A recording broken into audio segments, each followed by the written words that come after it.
Hey, this is Jordan, and you're listening to Tank Talk with my mom, Lisa Conroy. Thank you, Jordan. Welcome, folks, to another episode of Tank Talk presented by KGTropicals, Universal Rocks, and DustinsFishTanks.com. I'm your host, John Hudson, excited to be joined on this episode by the lovely Lisa Conroy. She is with us here today. Hey, it's good to be here. I'm super excited. It's been a while since you have been on here. I've been begging you, and you have way too many things going on. So this is a show brought to you every single week to help you take your love of fish keeping to the next level. You can communicate with the show two different ways.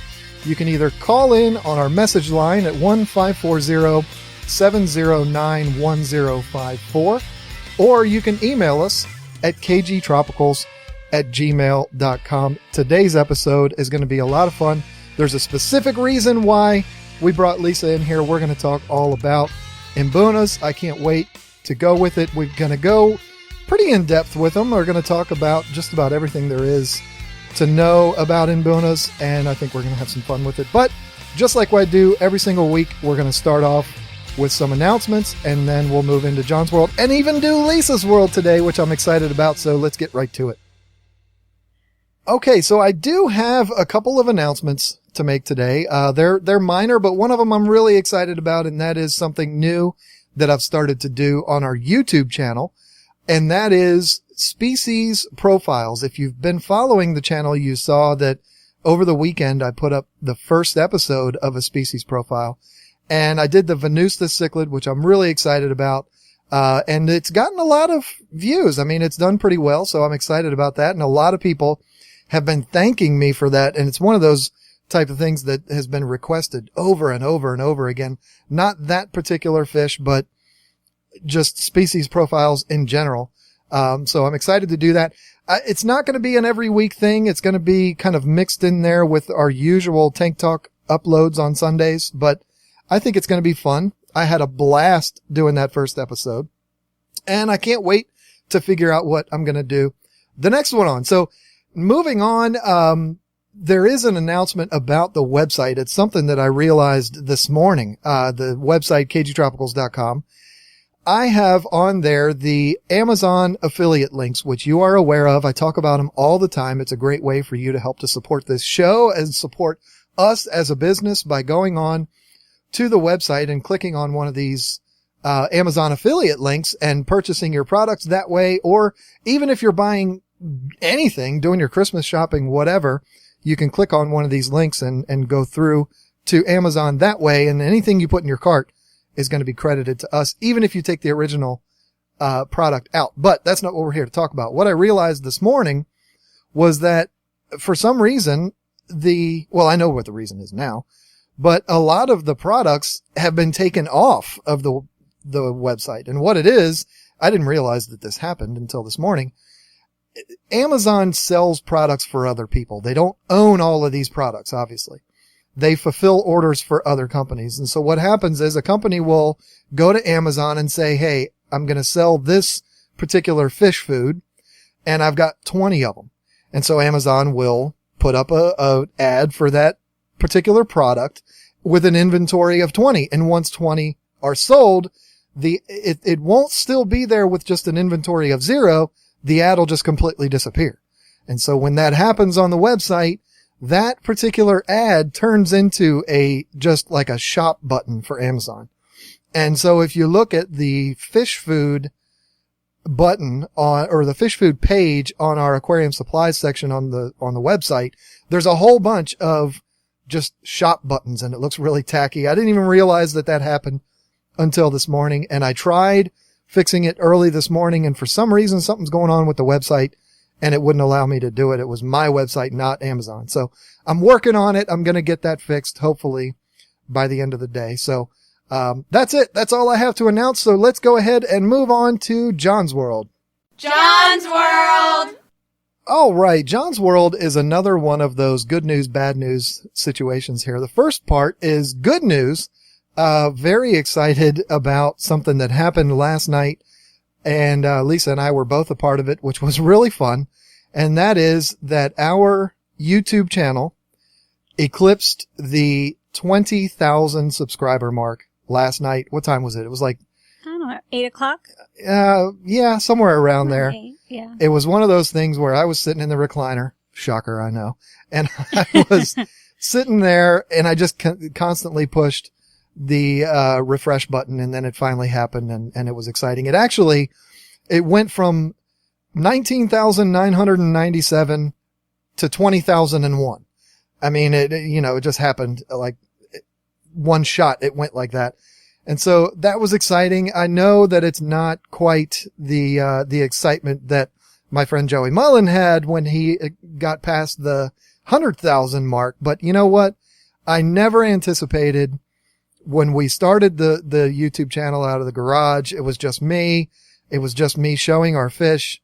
I never anticipated it being something like it is now. There's a particular channel. I'm not going to mention who. There's a particular channel that I was looking at then, similar to what mine was. And that channel had like 400 subscribers. Lisa's nodding her head. She knows who I'm talking about. But I'm not gonna mention any names. That channel had like 400 subscribers, and now here we are 3 years later, and I think that same channel has like 500 subscribers. So, I mean, I never expected this to happen. I mean, I expected it to be something like what that other channel had. And so this is a complete surprise to me. Not only that it's gotten to that level, but also there's people that come into our shop and they're like, "Oh, I'm so excited to meet you." And people want to take pictures of me. What? I mean, I never expected this. And I certainly didn't expect to have a podcast on iTunes or anything like that, but it's been a lot of fun. It's something that is going to continue on for a very long time. I'm always looking into new content and new stuff to do.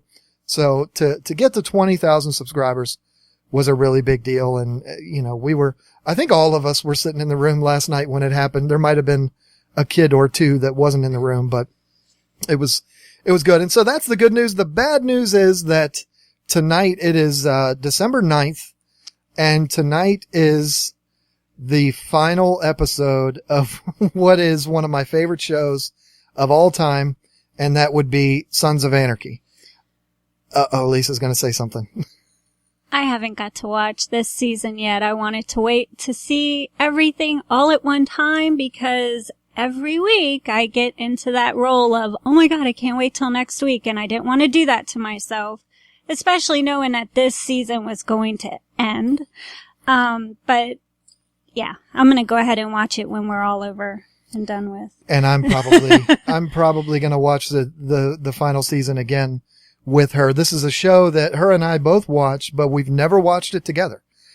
We watched the first 6 seasons on Netflix. And then, and now the final season is on, and it's very sad. We watched one season together. Season 5? Season 6. Yeah, you're right. Okay. That's right, because we were waiting for it to come out on DVD. Or no, we were waiting for it to come out on Netflix, right, and it wouldn't come out. And season 7 was about to start, and we didn't want to wait, so I actually went out like 10 o'clock at night and bought the DVDs. And we watched the whole season 6 in like 3 days. And then I got really mad about the ending of season 6. So I decided to wait and watch season 7 all at one time once the show was over. Yeah, season 6, the end was brutal. We're not going to do a whole show here about Sons of Anarchy. But if you haven't seen that show, even if you're not a motorcycle person, you don't have to be one of these gearhead Harley Davidson riders to like this show. Lisa certainly isn't. And it's a fantastic show, a little far-fetched, but it's a lot of fun, and I absolutely love it. And Peg Bundy is one of the main stars. I mean, you gotta love that. But anyway, that show's coming to an end today, and it's very sad for me. But it is what it is. So, okay, let's have some fun. Let's move on to Lisa's World. Lisa's World! So today for Lisa's World, I want to talk about Christmas shopping. It's something I really can't stand doing.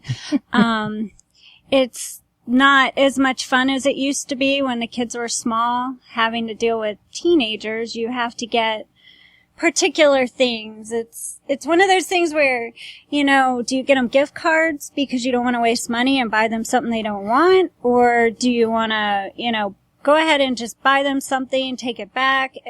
I don't think you can go right with shopping for teenagers anymore. They make it so difficult, and Thank God I still have an 11-year-old boy. I can just buy him a truck or Legos. He's so easy. It's the teenage girls. It's hard. What do you think, John? Well, the thing is, the only thing that matters to teenagers these days is electronics. Their phones, their tablets, their televisions and all that. Well, they have all of those things. Right.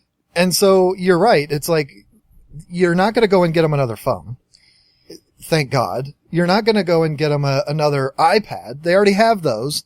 So what do? I agree. I'm glad that you voluntarily took on the task of doing all of the Christmas shopping, because that's absolutely something that I'm not good at. Usually I do all of my Christmas shopping on the 24th of December. Very true. And so, yeah, that's something I'm glad I'm not in your position.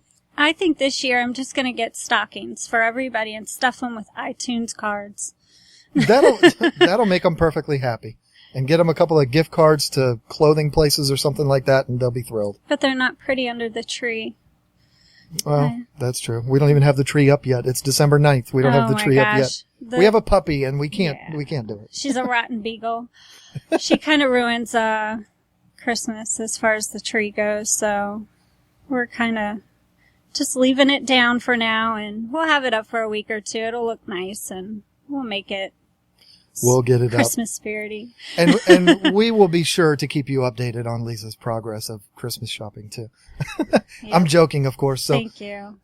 Let's go ahead and move on and talk about some of the show's sponsors. So did you happen to see Lisa's most recent video that we put up on YouTube? It's called Lisa's Shopping for Mbunas. Well, that is kind of what inspired us to do this podcast here today. But what I want to talk about is the tank in that video. It looks absolutely incredible. If you haven't looked at it yet, you should, because it has one of the most amazing 3D backgrounds in it that you've ever seen. And you know where that came from. It came from our friends down at Universal Rocks. Ben Dunn sent this to us for the Mbuna tank, also as a Christmas present. We love those people down there. So if you want to set up something similar to that in your tank, just head over to universalrocks.com. And here's the thing, folks. This is the best part of the whole deal. If you put in Tank Talk in the promo box at checkout, they're going to give you a 15% discount just for being a listener of our show. You can't lose when it comes to that. So Lisa's sitting here with a smile on her face because she's looking straight in the tank right now as we're talking, and it's hard to keep her focused because all she's doing is looking and admiring how beautiful her tank is. But it's the prettiest tank I've ever seen. It is gorgeous. It's fantastic. And it is very distracting when you're trying to record a podcast. So next thing is to talk about my friend Dustin from Dustin's Fish Tanks, folks. If you're into planted aquariums, if you are looking for that special live plant to be shipped directly to your door, then you need to go on dustinsfishtanks.com. Same deal, folks. Enter in Tank Talk at checkout, and Dustin is going to give you a 20% discount. So get on that. Get on it right now. Take advantage of these big discounts just for being a listener to our show. And thank you so much for the support. And let's move on. Let's go ahead and start talking about Mbunas. This is going to be fun. Okay, so I am really excited to have Lisa with me here today. I wish I could have her on every single episode, but the main reason why I pushed her so hard to be on this one is because we're talking about Mbunas. And Mbunas is something that Lisa has developed an obsession for. When we first started out in African cichlid keeping as a couple, I was a peacock and hat person, and that was pretty much it. And so that's what Lisa was exposed to first. And Mbunas were kind of an afterthought. But once we started getting more into them, breeding them, bringing all the different types into the store, that's when you just completely went bananas with Mbunas and became completely obsessed and started demanding that we fill half of the store with Mbunas. So this is a perfect episode to bring her in. Hopefully I can get her in many, many more episodes to come, and hopefully they don't all have to be about Mbunas. So we're going to talk about she just made that oh my god face. Yeah. So we're going to talk about where they come from. We're going to talk about how they got here. Got some interesting things to talk about there. And then we're going to get into the different types of Mbunas, because Mbunas does break down into several different groups. And then we're going to get into all the things that you need to know, like their temperament, their diet, tank size, tank mates. And then if we have time, we might even start talking a little bit about breeding them. So, Mbunas, if you're not aware, if you're new to this game, Mbunas come from Lake Malawi, in Southeast Africa.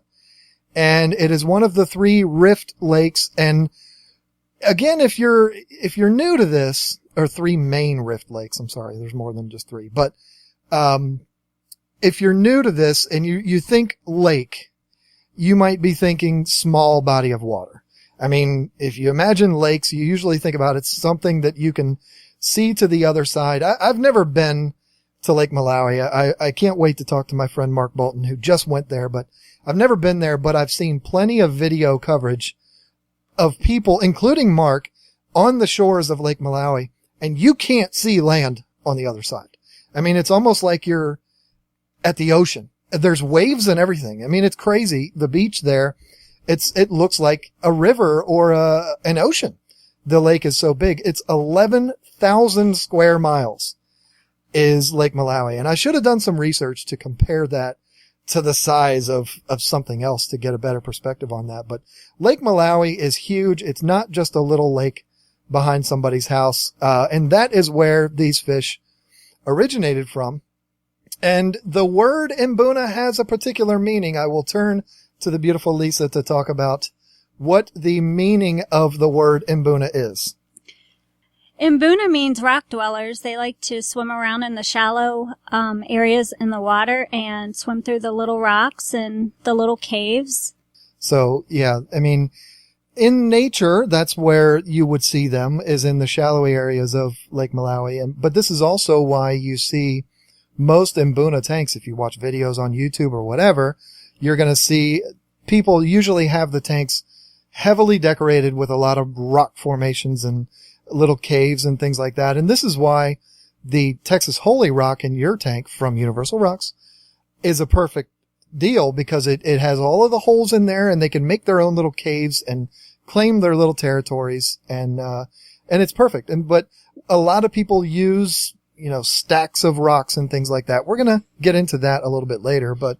And a good example too of what I'm talking about is, as far as the Mbunas going through the rocks and all, is Mark Bolton's video, the one from Lake Malawi, right, where he just went to. He had some really good coverage there, and it's so natural. It's beautiful. It's amazing. I love it. It is. It's one of those things you can put those videos on and just sit there and just watch it. I mean, he doesn't have any music on it or any commentary or anything. It's just underwater videos of his trip to Lake Malawi. It's absolutely fascinating. It's beautiful. But you're right. You can see them within the little rocks and stuff like that, and their little heads sticking out of the rocks and stuff like that. I think that's why I like my tank so much. It's the closest thing to looking like Lake Malawi. I love it. It's beautiful. I could sit here and watch it all day long.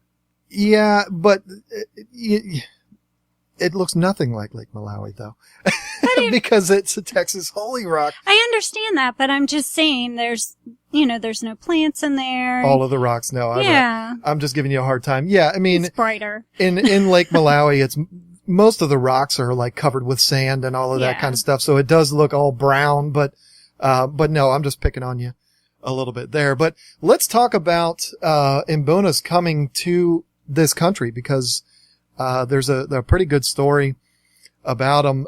They started exporting Mbunas in the late 60s, early 70s, and everybody that's a fan of African cichlids right now, whether it be Mbunas, peacocks, haps, Tanganyikans, doesn't matter.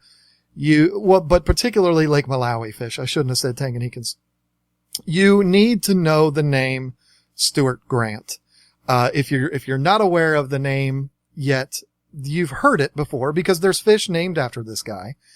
He is one of the biggest legends in the African cichlid hobby, and there's a reason for that. The reason is he is one of the first major exporters of African cichlids to the world, not just the U.S. And some of the first, the reason why we're bringing this up, some of the first fish that were exported and then imported into the U.S. were Mbunas. That was kind of, they're bright, they're colorful, they're in the shallowy water, so they were easy to catch. and they would export these. Stuart Grant, I'm not going to claim to be somebody that's, over the top knowledgeable about Stuart Grant. He did pass away, I think in the late 90s or early 2000s. But he was basically, from what I understand it, he was almost commissioned from the government, from Lake Malawi to start an exporting business. And he was given the license to do that. He was one of a few people that were licensed to export. But he's the one, he was like the main guy. He was like the one that really stuck with it and rode it out while other exporters went under or whatever. And Stuart Grant is such a legend in Malawi. The lake is not just named Malawi. The area of Africa is actually called Malawi. And he's a legend in Africa because his company employed hundreds and hundreds and hundreds of people. From what I understand, his business employed usually around 60 people at a time. And these would be fish collectors. These would be people maintaining the tanks that they housed them in before they exported them. And then, of course, people to pack them and everything else. So, if you're in a little place like Malawi in Africa and you're employing 60 people, you're a god. And Stuart Grant certainly was one of those people. And as far as us here in the U.S., of course, we have to be thankful for Stuart Grant and his efforts, but we also have to be thankful to the people back in those days, late 60s, early 70s, that took a chance on these fish that nobody knew about from Africa and imported these fish. Now, again, I'm sure there were hundreds of import companies and transshippers and all of this that were bringing these fish in. But for me, there's three names that stick out in this industry, in the African cichlid industry. And that would be the Biro brothers, Rick and Andy Biro. You've heard me talk about them in my videos, and I've probably even talked about them on this podcast. I'm not sure. But Rick and Andy Biro, back in their college days, started a small company called Tally Imports out of Tallahassee, Florida. And they were importing these fish from Stuart Grant. And I don't know if they got them from others, but they were bringing these fish in, and they grew their business up to be what is now Florida Exotic Fish Sales, which is one of the places that we purchase most of our fish from. Now, that's not why we're bringing it up to support our farm. It's more these people, these guys are true legends in this industry. So that's why I'm bringing it up. The others would be, were you going to say something? Yeah, I wanted to say also back in the day, you didn't have tracking information either. These guys had to go to the airport and wait for hours and hours and hours for these fish to get off a plane, or else they would be sitting there and they would die. So, sometimes they had to go for a whole weekend and sit there and wait because they had no idea when these fish were going to get there. So I commend them for not giving up. And that's probably why there's only a few names that stick out as far as importers of these fish, because it was not an easy thing to do back then to get anything imported from all the way across the world. So you're right. I mean, and we have a good friend, Patrick Lindsay, and his father was actually instrumental in the forming of Tally Imports as well. He was a partner of the Biro brothers. I'm not going to go into all that much detail because I don't know a whole lot of the details. He did eventually get out of the business, but he has plenty of stories about exactly what you're talking about. Mm-hmm. Having to sit there for days and wait for shipments to come in and stuff like that. So yeah, it was not easy back then like it is now.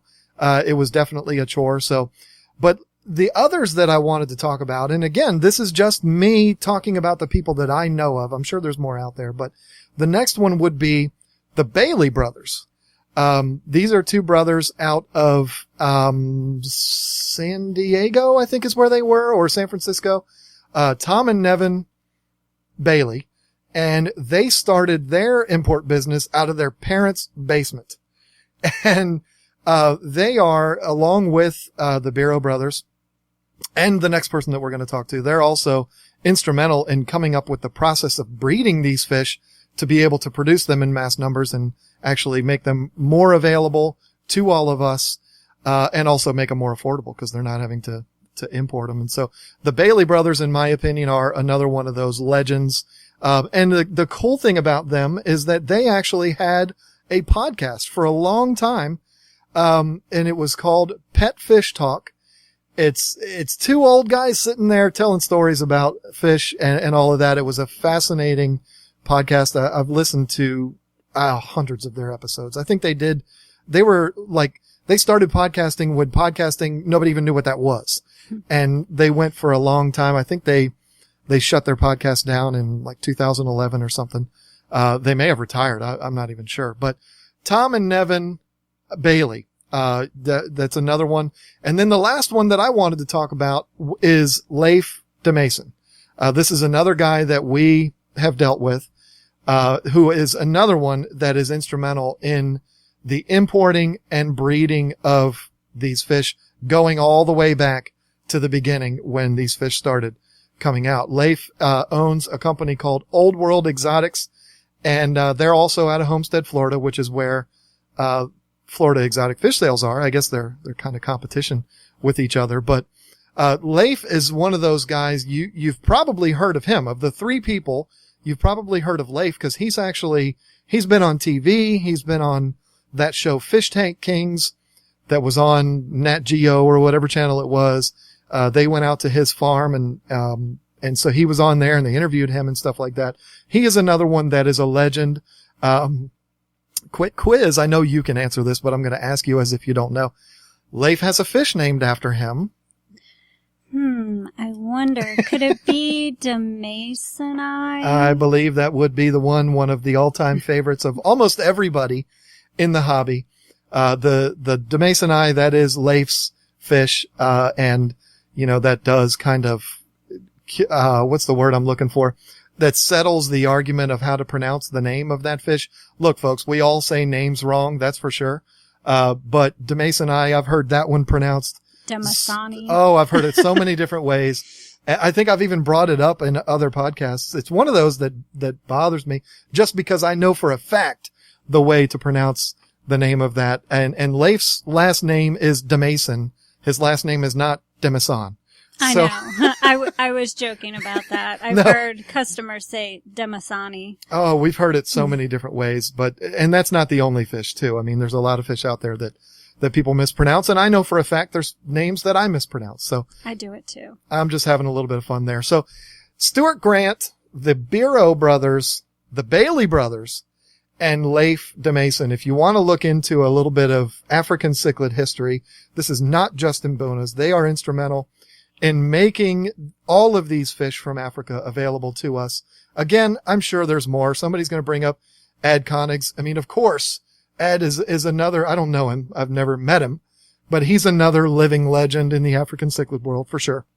And there's a lot. Jacob Freiberg. There's a lot of people out, a lot of big names out there, but those are the three that I wanted to talk about because of their involvement in the importing of these fish back in the day and being some of the first. So, thought we would spend some time on that. Now, Mbunas, let's talk about the fish themselves. I mean, as far as size and all of that kind of stuff, most of them, it's kind of a pretty broad size range. I would think anywhere from 3 to 7 inches. Yeah, 3 to 7. I mean, you do have some that stay relatively small, like the DeMasoni.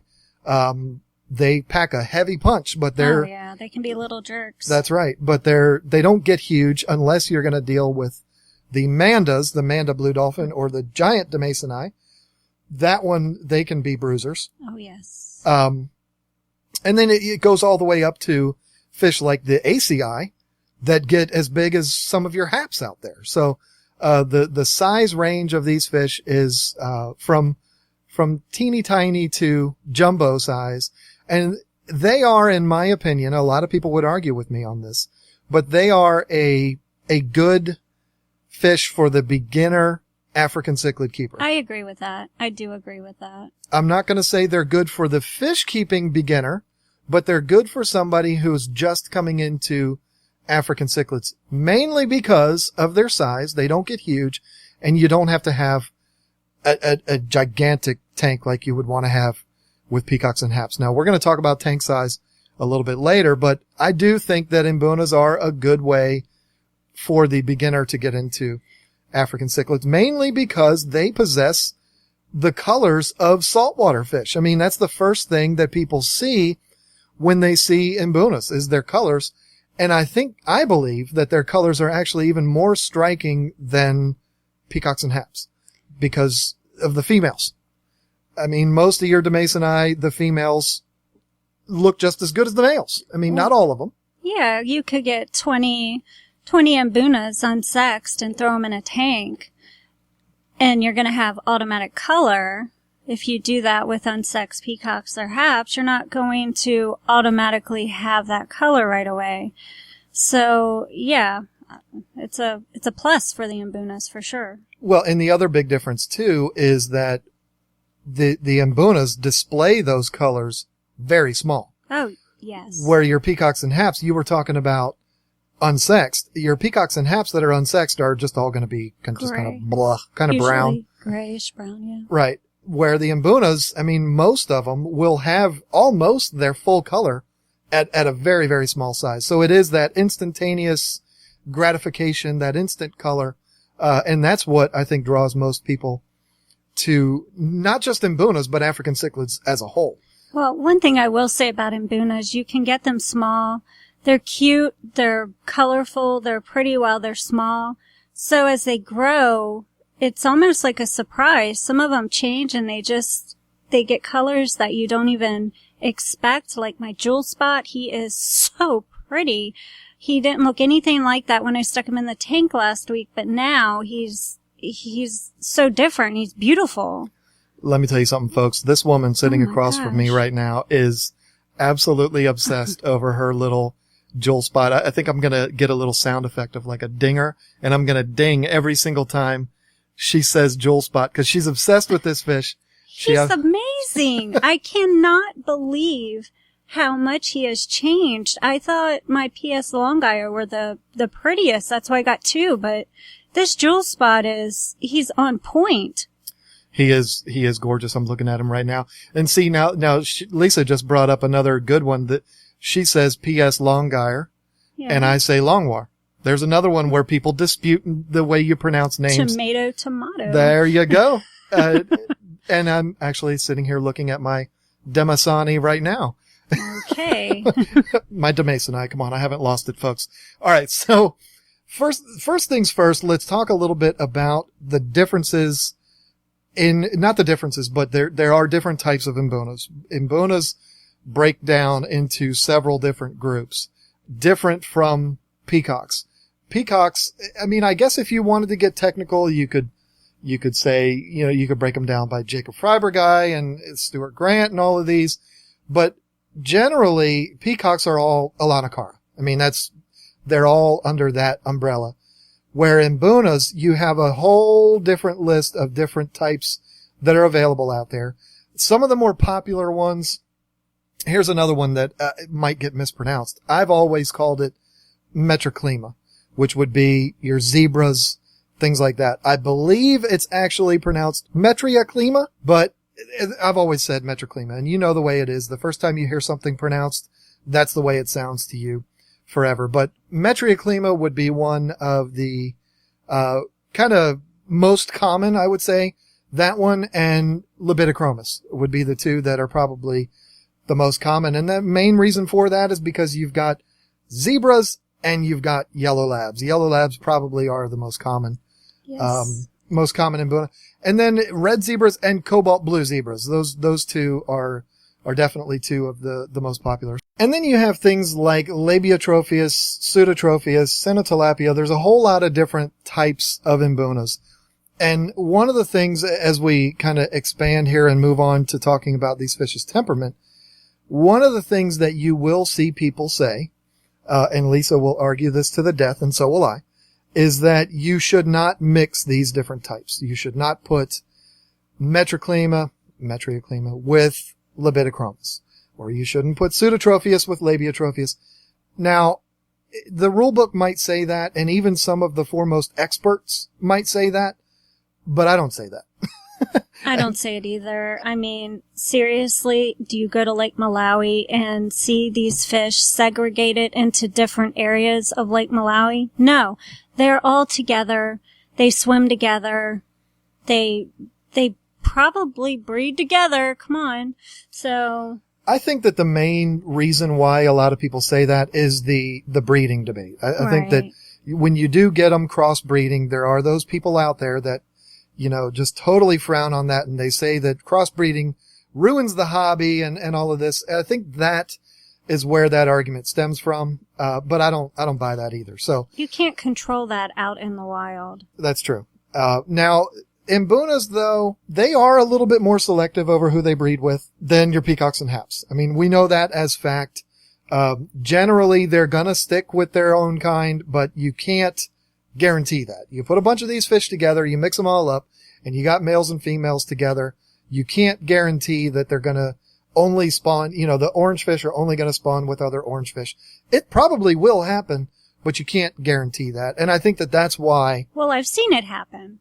Well, yeah. I mean, I have seen it happen. And how did we end up with all of these different fish anyway? I mean, it's because of crossbreeding. So, yeah, again, I'm not up for the debate right now of breeding hybrids and crossbreeding and all of that kind of stuff. But the only reason why I brought that up is because I think that is where the argument stems from, to keep these fish segregated by the different types. But I don't believe in that. You've got them all mixed up in this tank right here next to us, and it looks gorgeous. And that's the way most people do it anyway. If you want to keep a tank full of nothing but metroclima, it's going to be pretty. I mean, you'll have your red zebras and your cobalts and your snow whites. No, those are Socolophi. Are those metroclima? I don't know. I'd have to look into that.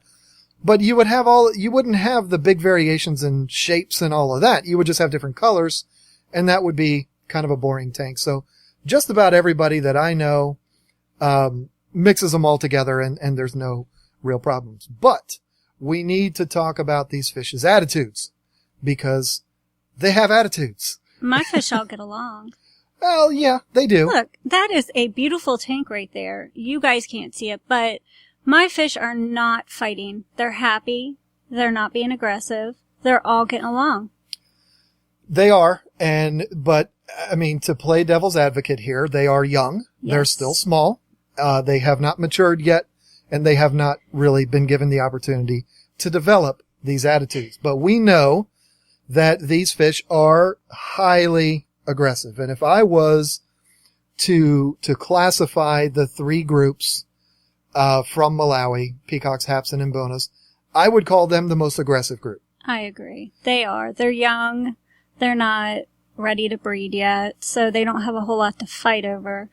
But I definitely agree. They are the ones that are more aggressive out of the three. And this is why a lot of people will say you can't mix them with any other fish. And again, I don't want to get too far ahead of ourselves. We're going to talk about tank mates here in a little bit, but this is why people will say that you should have an exclusive Mbuna tank, not mix them with peacocks and haps, because they're bruisers. I mean, they're very territorial. That's instinctive to them. Very territorial. It's very much a hierarchy in these tanks, where you're going to have an alpha male and everybody has to fall in line. If everybody falls in line and everybody obeys the alpha male, you'll have a peaceful tank and everything will be wonderful. But how often does that happen? Barely never. So there's always going to be a mutiny. There's always going to be people trying to take, I say people, but always going to be fish trying to take the spot of that alpha male. And so there's going to be aggression. Now, there are ways around it, and we'll talk about that now. We'll talk about ways of curbing the aggression. We could do an entire episode on this. But one of the things, the arguments out there is, this is why you heavily decorate your tanks. This is why you provide hiding places, rock formations, things like that, giving the fish somewhere to retreat if there is aggression so that they don't end up getting killed. But it can also give them a reason to fight over something, too. That sounds like it came straight out of my mouth. I taught you well. Yes. That is my argument exactly. Because if you give them something to fight over, they're gonna fight. Curbing aggression in African cichlids, I'm gonna sum it up pretty quick, because this pretty much applies to all African cichlids. They're gonna fight over a couple of things. They're gonna fight over hierarchy, they're gonna fight over territory, and they're gonna fight over girls. And so those are the three things that you need to pay attention to when you are trying to curb aggression in your tank? Do you have one particular fish who is ruling with an iron fist or iron fins? If you do, you're not necessarily going to take that out of him. So you might need to look at rehoming that alpha male. The hierarchy is one of those things that can take a while to get control of, but once you do and everybody falls in line, it should be fine until one of the subdominant males changes their mind and moves in on the alpha male. Yes, ma'am. I have a better idea. What about an all-female tank? You know, with Mbunas, I think that could work. I mean, I do hear stories about females bickering, as we all know that they do. Especially teenage females, but okay. Yeah, you know, but with Mbunas, you could pull that off. You could do that, and it would look fine. Peacocks and haps, which we're not talking about in this episode, but it wouldn't be a very pretty tank. But you can absolutely set up a pretty all-female Mbuna tank. Absolutely. In figures, you would say Of course. something like that. But It would be the classiest tank out there. well, yeah, sure. Okay. If you're into that kind of stuff. But the other thing is territory. I mean, this is probably the main thing that these fish fight over. They want to claim a territory. They want to claim it as theirs. And that is their home. Not only is that the place that they're going to hang out, but that's where they're going to do their spawning. So they will protect that area fiercely. And anybody that comes in that area, they will push them out by whatever means necessary. The last thing is females. I mean, if you got a bunch of dudes in a room and you throw a girl in there, what's going to happen? Everything's going to be peachy for a little while, and then all of those dudes are going to start fighting over that chick. It's inevitable. It's going to happen. And that's exactly what will happen in your Mbuna tank. So the only way to not have that is to do the opposite of what you just talked about and do an all-male tank. Or, in the case of Mbunas, you could do an all-female tank so that you take sex out of the equation. Sorry to use such an abrasive word, but that's the only way I could say it. You take that out of the equation, they're not going to think about it, and they're not going to fight each other over dominance of a particular female. Now, there are some fish out there that have reputations. You could probably give a long list of fish that have reputations of being mean. The very first one, well, there's two that come to mind for me. You're nodding your head. The first one's going to be the Demasoni. Oh, I was going to say the bumblebee. Oh, bumblebee is a good one too. My second was going to be red zebra. Yeah, oh, yeah. I mean, red zebras have kind of a bad rap. Now, here's my theory, okay, with Demasoni in particular. I believe that the Demasoni has the pit bull / Rottweiler stigma. Now, here's what I mean by that. Demasoni, I don't believe, and I'm just telling you by my experience, I don't believe Demasoni are any meaner than any other Mbuna. But they pack a much bigger punch. I don't know how they do it. They're just stronger. They're craftier. I don't know. But that's what I believe. It's the same thing with Rottweilers and Pit Bulls. Okay. And people are sitting up in their chairs right now going, oh, I can't believe he's saying this. But the truth is this. If a Chihuahua in your neighborhood bites a 4-year-old child, the child's going to go, and you're going to put a Band-Aid on it and you're going to move on. But a pit bull bites that 4-year-old child, it's going to be a life-changing injury.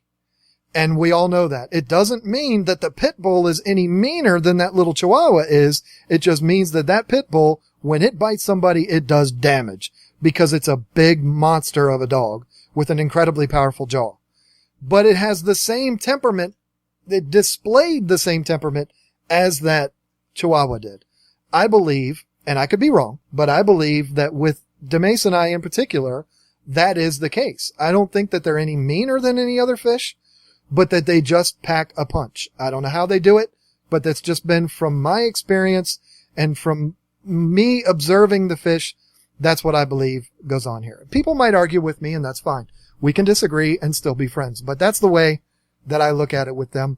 That doesn't necessarily apply to red zebras though, because red zebras are big and nasty, and they're just as big as cobalt zebras, and you don't hear those stories about cobalt zebras. So that's when you have to put these fish in timeout. Mm-hmm. And that's another thing that when we do an aggression episode, which we should do, we can talk about different methods of helping to curb aggression, that, expand on what we talked about earlier. But Mbunas, for the most part, their temperament, they are aggressive by nature. They're going to fiercely defend their territories. You talked about giving them places to hide, and then you mentioned it also might give them something to hide or to fight over, and I believe that that's absolutely true. So it's kind of a hit or miss game. If you're somebody that's into heavily decorated tanks, I would try that first. And if you find that the aggression is a problem, then maybe start removing some of those areas to fight over, and it might be something that works itself out. But again, we'll talk about curbing aggression in another episode. But let's talk about diet for a little bit, because this is something you've looked a lot into. Mbunas are herbivores. In the wild, they like to graze on algae that grows on the rocks and all of those different types of things. They will eat a small fish, but their primary diet is going to be a diet that is high in vegetation. One of the most common things out there as far as the manufactured fish foods is spirulina, another word that people probably pronounce differently. I don't know if I'm saying it right or not. Spirulina is you can get it in flake form, pellet form, and it is kind of one of those staple diets for Mbunas. Good quality flakes or pellets. We've got our favorites for sure. And spirulina is the one that, so many of the manufacturers are using as a really good form of that vegetation for herbivores. But you make your own special blend. Did you want to talk about what that is, or? Well, I do make my own, food, and I freeze it after I make it. It's carrots, it's romaine lettuce, spinach, baby food peas, not peas that I mush up myself, just baby food peas, with no preservatives. What else is in there? Do you put any shrimp in there? No. It's all vegetables. But I mix it up after I chop it with the little processor thing and mix it all up. I even add some spirulina flakes to the mix, and I freeze it. And then I'll break a piece off and feed it to them once a day, once every other day. But I like to treat them with broccoli once in a while, or zucchini, squash. Zucchini. Oh my gosh, they love zucchini. They're not so, I don't know, mine haven't been as crazy about squash, but the zucchini for sure. Sometimes even pieces of cucumber, but I really like to give them fresh vegetables.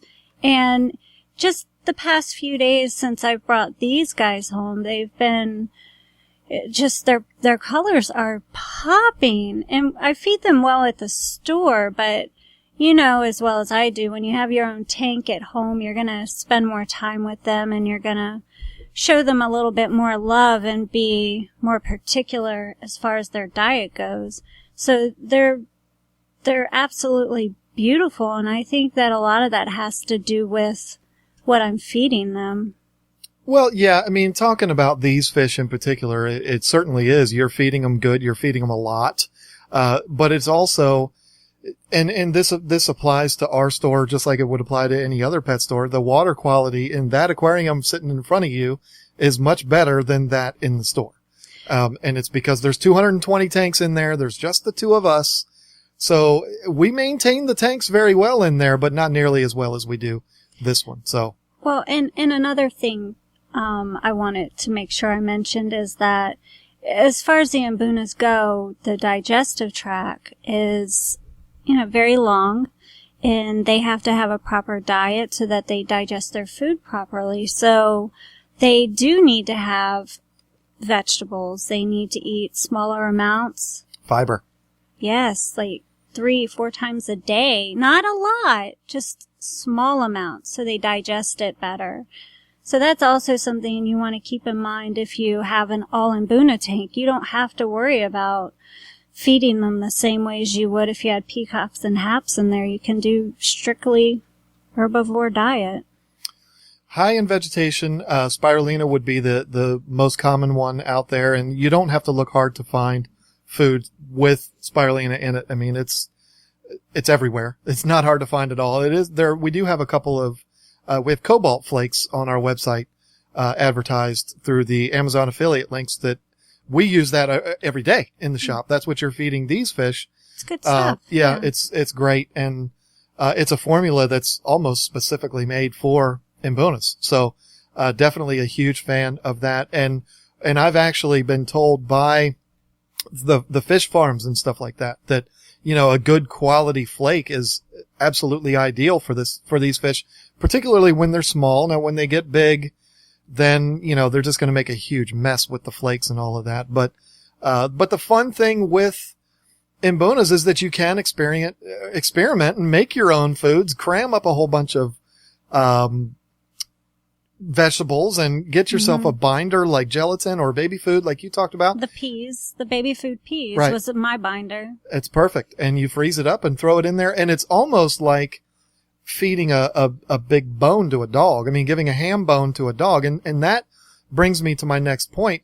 I wouldn't go overboard with the, throwing in vegetables and all that kind of stuff. You're not going to hurt them by doing that, but it's also going to be very expensive if you're throwing in zucchini every single day. You're going to go completely broke doing that. I would treat that as something like a treat, like giving the dog a bone. Put a piece of zucchini in there, a couple times a week, watch them have fun with it. They'll just clean, they won't eat the outside. They'll just eat the interior, and it's fun to watch them do it, and it's cute. So it's not hard to maintain your Mbunas diet. You don't have to overcomplicate it. They make food out there that you can buy off of the shelf and throw a pinch in a few times a day, smaller meals, and your Mbunas will do fantastic. Now, tank size. Tank size is, we don't even need to spend any time on that, because the tank size for Mbunas is the same as any other African cichlid. The bigger you can get, the better. I mean, a lot of people they look at Mbunas and they say, well, they're smaller, so you can put them in a 20-gallon tank. No. I mean, that's just, again, that might not be putting a Rottweiler into a poodle crate, but that's putting a golden retriever in a poodle crate. I mean, it's just not fair. So you can, if I had to put a minimum, there's a guy standing here with a gun to my head, and he makes me give him a minimum tank size. 29 gallon, I guess you can get away with it. But my thing would be, please let that be temporary. I mean, if you're going to put them in a 29 gallon tank, let that be a temporary thing as you're waiting to get your 75, because 75, that would be my absolute best case scenario minimum. If you are buying a tank that you want to set it up for Mbunas, if you have the money, just buy that 75 gallon now. And that way you're not having to upgrade it in the future. But just like every other fish that I've ever talked about in this podcast or in my videos, the bigger, the better. You cannot have too big a tank for Mbunas. But John, what if he only wants to have 3 Mbunas in a 20-gallon? Oh, aren't you clever? That is another good one. And that it goes right along with tank size. That was not planned, folks. That's just Lisa being a genius. One of the ways, we didn't touch on this earlier, one of the best ways to curb aggression in an African cichlid tank is to stock the tank heavy. Now, when I say heavy, I don't mean 75 fish in a 55 gallon tank. I mean, that's just absolutely preposterous. Unless they're fry, newborn fry, you could get away with that. But stocking the tank heavy to create chaos, to create commotion, and divert the alpha's attention away from wanting to constantly dominate everybody else in the tank.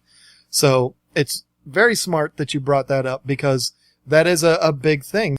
We have people come into the store all the time that'll say, I don't know why my 3 fish are fighting. All 3 of them have been in the tank for 6 months. It's because there's only 3 fish in there. There's not enough activity going on in that tank. And so the 3 fish that are in there, all they do is sit there and think about plotting against the other 2 fish in the tank. They will do it all day long, and one of those fish is going to want to be the dominant fish in the tank and will do anything he has to do to be that fish. This doesn't matter what kind of fish you have, whether they're peacocks, haps, and Mbunas, it doesn't matter. They're all going to be the same way. So overcrowding the tank, stocking the tank heavier than what you believe is the best way to do it, because that's going to create that chaos. If you need a reference on how many fish that you can put in your tank, I would direct you to my YouTube channel. It's youtube.com/KGTropicals, and go to the video. I have two of them. I have one that is how many fish can I put in my aquarium? And then I have another that's titled how many African cichlids can I put in my aquarium? I would definitely recommend that you watch both of those videos. That'll give you a really good idea of how many fish you can put in there. Okay, so the next thing to talk about is tank mates. Everybody asks, what can I put with my fish? What can I put in there? And the first question that I would ask is, what's wrong with a tank full of nothing but Mbunas? I mean, they're gorgeous. There's all different shapes and sizes, all different colors. So you'd be surprised how satisfying a tank full of nothing but Mbunas is. But if you must put other fish in there, I am one of those people that believes that you can mix peacocks and haps in with Mbunas. I agree. You definitely can. I mean, and you don't need to look any farther than my 240. In some of my older videos, you will see that tank again, I promise. You can mix them together. However, if it's a perfect world scenario for me, if I had my dream studio here, I would have like 5 tanks. They'd all be a minimum of 150 gallons. There'd be one with Mbunas and one with peacocks and haps. I would not have them mixed together. And it's not for any reason other than I think they look cooler separated. I think that tank that you're looking at right now that you can't take your eyes off of is gorgeous, full of nothing but Mbunas. And the tank that's behind me that has nothing but peacocks in it is gorgeous. I know, mine is definitely prettier. Well, let's not get carried away here, but it's true that you can have a really nice looking tank with nothing but your Mbunas in it. So that would be what I would tell everybody to do. Just keep them in there. However, you know, we do have a lot of people that come to us and they say, I can only have one tank and I really want all 3. Peacocks, haps, and Mbunas. And my response to them is, look at my 240. You can do it. It's not the best scenario in the world, but you absolutely can do it. If you must, then you're going to want to make sure that your Mbunas always are at a size disadvantage. We talked about this earlier, that I do believe, I don't think there's really any scientific documentation supporting what I'm about to say, but I believe that Mbunas are the most aggressive of the 3 Malawian fish. And so if you put them in there and they're 5 inches and you put in a bunch of 2-inch peacocks, guess what's going to happen to them peacocks? They're going to go bye-bye very fast. Probably within the first 24 hours. I mean, they're going to get slaughtered. So what you want to do is you want to do that in reverse. You want to have your peacocks and haps be at a good size, a mature size, and then put your Mbunas in smaller, because if you're putting them in smaller, they're always going to be smaller, because at their full grown size, they're always smaller than peacocks and haps. Yeah, that's exactly what I tell people too when they come in the store. They want to do a mixed tank, and I'll say, well, let's start off with the peacocks and haps, get the ones you really want, the ones you think are beautiful and you can't live without, grow them a little bit, get them to about 3 inches, add the Mbunas in that have the color you're missing from the peacocks and haps, and then you're just going to have a beautiful variety there. And make sure the Mbunas are about 1 inch smaller or half the size of the peacocks and haps to where they can't fit in their mouth. So, you know, you can definitely do it, but keep your Mbunas smaller than your peacocks and haps when you do add them. Now, somebody is going to ask me, and I know this because I've been asked this question multiple times. If I was to pick specific Mbunas that work the best with peacocks and haps, I don't know about you, but my answer would be Socolify, Yellow Libidochromis, and ACI. And the reason why I would say ACI, and I'm just using common names here. I'm not using scientific names, except I did say Yellow Libidochromis. But anyway, Yellow Labs, Socolify, and ACI. Now, people might argue with me as far as the Socolify goes, but I've had good luck with them, mixing them with my peacocks and haps. Yellow Labs never hurt anybody. I mean, they're just kind of there, and they're absolutely gorgeous. And you really, the striking yellow, solid yellow color that you get from a yellow lab can't be achieved with a peacock or a hap. I mean, you're not going to have any of them. Yes, you have your sunshine peacocks and stuff like that are gorgeous in their yellow, but it's not the same yellow as the yellow labs. And I think that's what gets people to want to mix them together, is because they want those striking colors. Socolify, whether they be the albino snow whites or the blue Socolify, they're just a beautiful, gorgeous fish, particularly of the albino variety. And then ACI, I don't know this as fact, but ACI and the Manda blue dolphin, the giant Demasoni, I think those are probably the two Mbunas that get the largest. And you see a lot of ACI in peacock and hap tanks because they get about the same size. They do get big. You have one in the 240. I have two of them in there, yeah. And they're huge, and they look like a hap because they're so big. So those would be the ones that I would recommend for sure that you can mix, and you should not have any problems. But you know what? I always do this motion, and I can't do it while I'm on a podcast.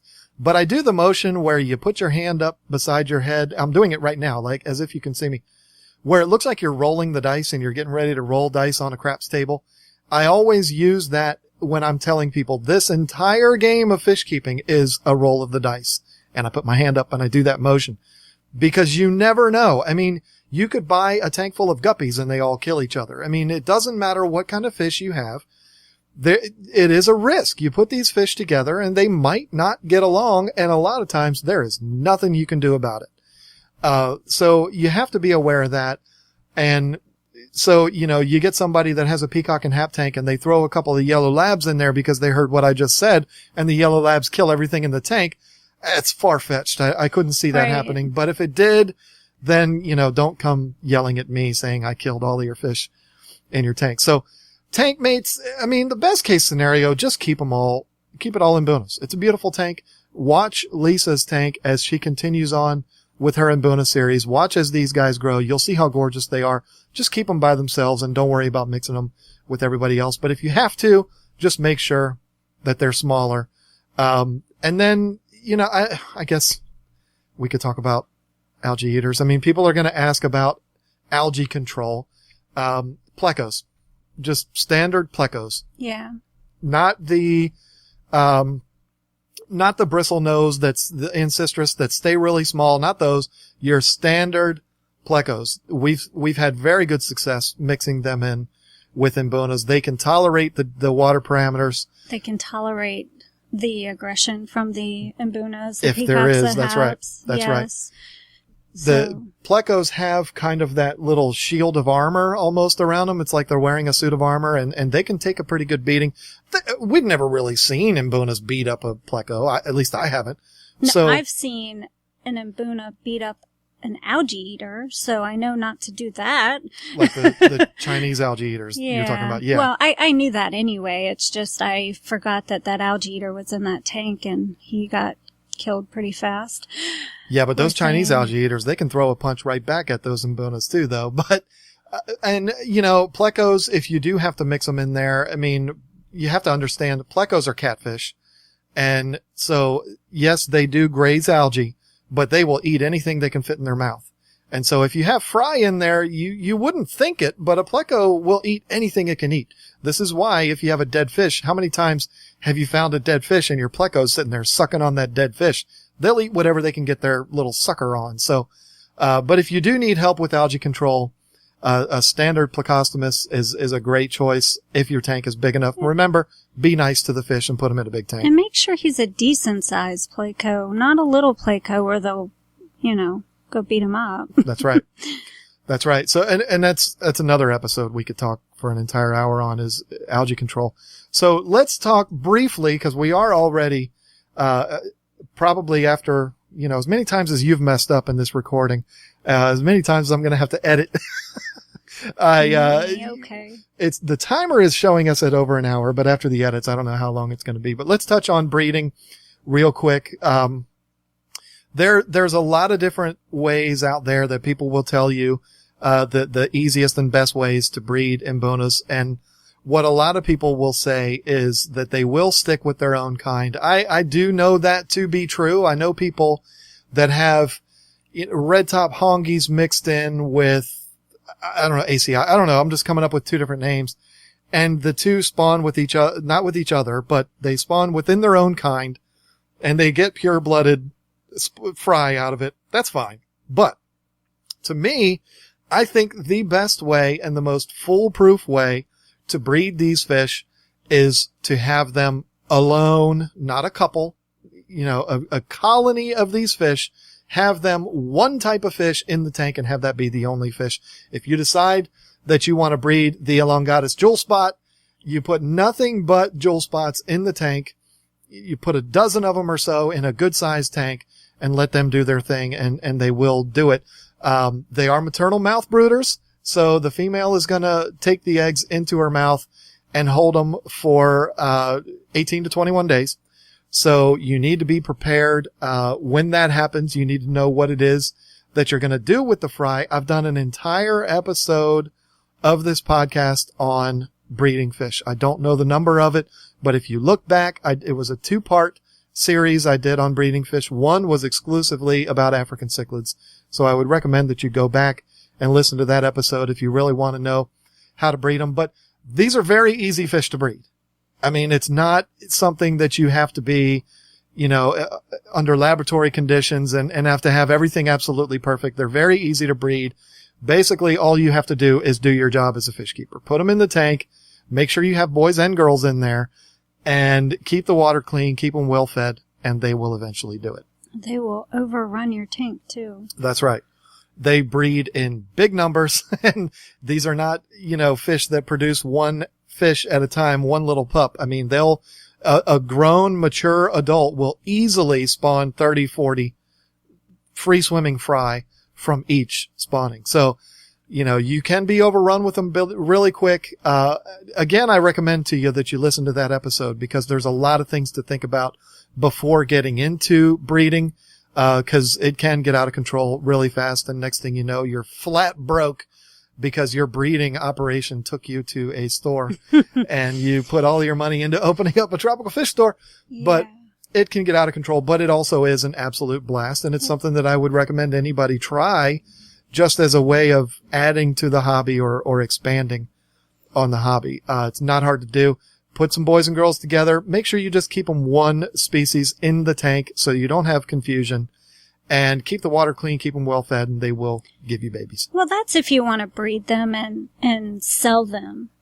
If you just want to have fun with it, you can have a tank with a bunch of different Mbunas in there. They will breed. And whatever happens, right. I absolutely believe they are going to interact. They're going to breed, whether they're yellow labs, they're demasonite, they're, cobalt blues. They're going to breed. So just have a tank ready, fully cycled to throw these fry in and watch them grow, have fun with them. If you want to have only yellow labs, you want to be able to sell them to your fish store or somewhere locally, then you don't want to have that confusion where it could be a hybrid of some sort. So, and you never want to lie to people about it. If you know that the fish bred with another fish, then be honest. People like that. They expect it. Well, they don't always expect it, but they will definitely appreciate it.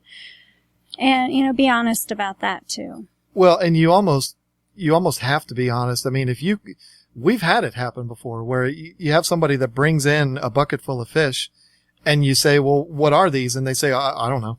I don't know what they are. They just, I got a bunch of fish mixed up and they spawn. Well, I don't want to buy those. Right. I mean, me as a fish store, I don't want to buy those. Some guy that's just starting his first tank and just wants fish for his 10-year-old daughter might, but I'm not going to buy those unless I know for sure what it is that I'm going to spawn or what I'm going to sell. So there is that. And that, again, that's why I said, putting one type of fish in the tank makes a lot of sense. However, to contradict myself here, our friend Chuck Kaner, Little Chuck, he's got a tank full of all different types of Mbunas. And they spawn like crazy. He doesn't do it on purpose. They just spawn like crazy. And he's constantly bringing us fry that we will gladly take from him. because even though he's got different types of fish mixed in there, they do stick with each other. And the yellow labs breed with the yellow labs, and the Kenyai breed with the Kenyai. And so that's just in his situation. That doesn't mean that they'll never crossbreed, but it makes life easier, and you eliminate that threat of possible crossbreeding if you just put one type of fish in there that you want to breed. But exactly like Lisa said, if you mix a bunch of fish in there and they breed and you don't know what's what and you don't know who spawned with who cares? You get a bunch of free fish, and I don't care what two fish spawn, they're going to produce gorgeous fish because all African cichlids are beautiful. So you really can't go wrong there. But like Lisa said, be prepared for the fry. Know where you're going to put the fry. And go listen to my episode all about breeding fish. And then while you're at it, go over to the YouTube channel and check out the entire 8-part series that I did in video form on breeding African cichlids. And that'll definitely help you too. Breeding is something that's a lot of fun that you can add to the hobby and open up a whole world that you never knew before. And it's an absolute blast. So I think we've pretty much covered it. Yeah, I think so too. I mean, I've done most of the talking, which I tend to do anyway. But that's my life, you guys. Yeah, whatever. Whatever. But this has been a lot of fun. I'm so glad to have had you in here finally. I hope that we can continue to do this. I can get you away from that other job of yours and get you down here to record this with me. It's been a blast. I hope that we have opened your eyes a little bit to Mbunas. They're a blast. They grow very fast. They're brightly colored. It's the closest thing that you're ever going to get to the appearance of a saltwater tank. If you are new to African cichlids, they're a great starter African cichlid fish. Again, not for the beginning fish keeper, but great for someone who's just getting into breeding or keeping African cichlids. So I would definitely recommend them to anybody. And again, I have had an absolute blast with you here, ma'am. Thank you so much for doing this. I've had a lot of fun too. I love talking about the Mbunas, and what better way to have a nice little podcast session except right here in front of my tank. So absolutely love it. It's been fun. Lots of fun. So much of two people working on a recording like this, so much of it is done by eye contact, knowing, you can see in somebody's eyes when they're getting ready to say something, and so to shut up. Well, that's been difficult because she hasn't really been able to take her eyes off of her Mbuna tank. She's sitting right in front of it. I mean, staring into it the whole time, but that is what these fish will do to you. They will put you in a little bit of a trance.